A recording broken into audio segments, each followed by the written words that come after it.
যে সংস্কার কমিশনগুলোর পূর্ণাঙ্গ রিপোর্ট আমরা আশা করছি 8 ফেব্রুয়ারি প্রকাশ করা হবে। জাতীয় ঐক্যমত্য কমিশনের প্রথম বৈঠকে সভাপতিত্ব করবেন ঐক্যমত্য কমিশনের প্রধান ডক্টর মোহাম্মদ ইউনূস।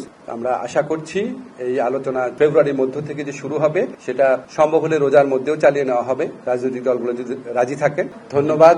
আসলে আজকে এটা খুব গুরুত্বপূর্ণ মিটিং ছিল। কমিশন প্রধানদের সাথে আপনাদের অলরেডি নাম বলা হয়েছে, ওনাদের সাথে আমাদের প্রধান উপদেষ্টা ডক্টর মোহাম্মদ ইউনূস এবং জাতীয় ঐক্যমত্য কমিশনের প্রধান ডক্টর মোহাম্মদ ইউনূস একটা বৈঠক করেছিলেন সংস্কার কাজের অগ্রগতি সম্পর্কে জানার জন্য। সেখানে কিছু ডিসিশন হয়েছে, এটা আপনাদের জানাচ্ছি। যে সংস্কার কমিশনগুলোর পূর্ণাঙ্গ রিপোর্ট আমরা আশা করছি 8 ফেব্রুয়ারি প্রকাশ করা হবে। 8 ফেব্রুয়ারি একই সাথে এই সংস্কার কমিশনের প্রধানরা মিলে আশু করণীয় কি আছে, সংস্কার কার্যের ক্ষেত্রে আশু করণীয় কি আছে, মধ্যমেয়াদে কি আছে, বা ভবিষ্যতে নির্বাচনের পরে যদি তারা কিছু করতে চায় সেটা কি আছে, সেটা 6টা কমিশন মিলে একটা সর্বসম্মত সুপারিশনামা পেশ করবেন। এই সুপারিশনামা কমিশনগুলোর রিপোর্ট আমরা সকল রাজনৈতিক দল এবং আমাদের জুলাই গণ অভ্যুত্থানের পক্ষের শক্তি যারা আছে তাদের কাছে পৌঁছে দিব সেদিনই। এরপর রাজনৈতিক দল গণ অভ্যুত্থানের পক্ষের সকল শক্তির সাথে আলোচনা এবং সমঝোতা ক্রমে জাতীয় ঐক্যমত্য কমিশনের প্রথম আনুষ্ঠানিক বৈঠক অনুষ্ঠিত হবে। আমরা আশা করছি এটা ফেব্রুয়ারির মাঝামাঝি সময় অনুষ্ঠিত হবে এবং এটা রাজনৈতিক দলগুলোর সাথে কথা বলে ডেটটা ঠিক করা হবে। জাতীয় ঐক্যমত্য কমিশনের প্রথম বৈঠকে সভাপতিত্ব করবেন ঐক্যমত্য কমিশনের প্রধান ডক্টর মোহাম্মদ ইউনূস। সানবিট সব দিবে সামাল। সানবিট ম্যাজিক প্রেস ডিশওয়াশিং এর মাথা ঘোরানো সলিউশন।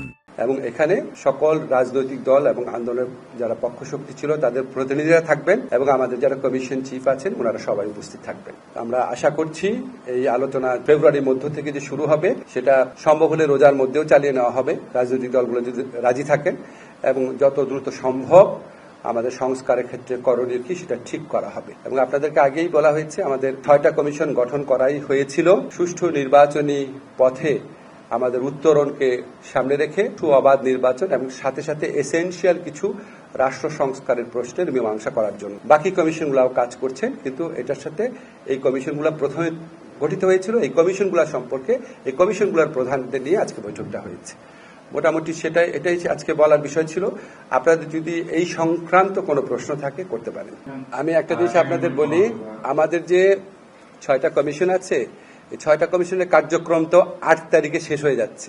8 তারিখে রিপোর্ট প্রকাশ হওয়ার সাথে সাথে শেষ হয়ে যাচ্ছে। 8 তারিখ থেকে জাতীয় ঐক্যমত্য কমিশনের যাত্রা শুরু। তো আলী রিয়াদ সাহেব যখন 8 তারিখের পর মধ্য ফেব্রুয়ারিতে আলোচনায় বসবেন তখন উনি সংবিধান কমিটির প্রধান হিসেবে বসবেন না, জাতীয় ঐক্যমত্য কমিশনের যিনি আপনার ভাইস চেয়ারম্যান হিসেবে বসবেন। সংবিধানের ব্যাপারে আমাদের কোনো আলোচনা হয় নাই, আপনারা পত্র পত্রিকায় দেখেছেন। কমিশনের পক্ষ থেকে অনেক ব্যাপারে বলা হয়েছে। সংবিধানের ক্ষেত্রে কি পদ্ধতিতে ঐক্যমত্য প্রতিষ্ঠা করা হবে সেটা নিয়ে আলোচনা করা হয় নাই, বাট আমরা জানি সংবিধান নিয়ে বিভিন্ন পদ্ধতিতে ঐক্যমত করা সম্ভব। একটা হচ্ছে যদি আপনার রাজনৈতিক দলগুলো ঐক্যমত পোষণ করে, যদি পোষণ করে সংবিধানের সংক্রান্ত কোনো সংশোধনী ক্ষেত্রে, তাহলে ওনারা মিলে সবাই মিলে এগ্রি করে কোনো একটা ব্যাপার আইনে পরিণত করার প্রস্তাব দিতে পারেন। সেটা আপনার পরে যখন সংবিধান সংশোধন করা হবে পোস্ট ভ্যালিডিটি দেওয়া যেতে পারে। আবার যদি সামনে নির্বাচন যদি গণপরিষদ এবং সংসদ নির্বাচন যদি একই সাথে হয় তাহলে গণপরিষদের মাধ্যমে হতে পারে, সাংবিধানিক কোনো সভার মাধ্যমে হতে পারে।